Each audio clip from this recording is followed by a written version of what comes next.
Займемся ремонтом и будем бороться со стуками в ходовой.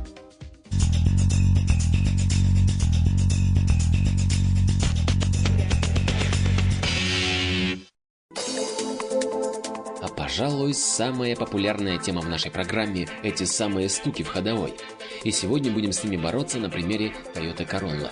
Первое подозрение на рулевую рейку. Именно она чаще всего и начинает постукивать.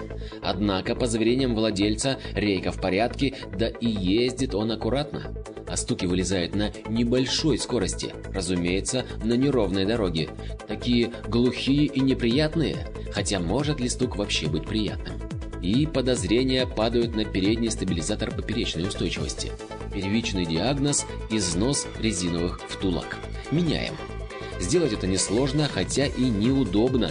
Работа ведется фактически на ощупь. Нужно вывернуть по 2 болта с левой и правой сторон, затем снимаем брекеты, а ниже скобы, и вынимаем втулки.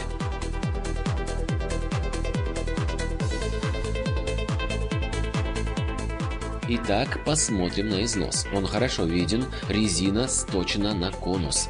А замеры показывают, износ небольшой, немногим более миллиметра. Неужели этого достаточно, чтобы начался стук?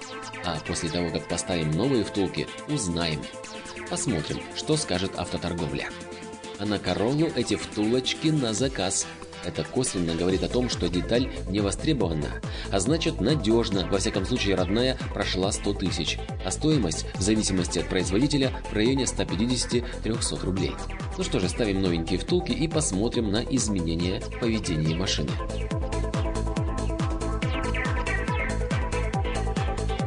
Ну вот, стабилизатор теперь от руки не провернешь.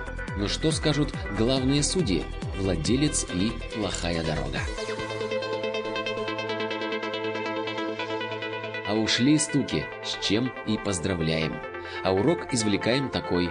Даже, казалось бы, незначительный износ деталей подвески нельзя упускать из виду, ведь именно он и может стать причиной бряка и стука.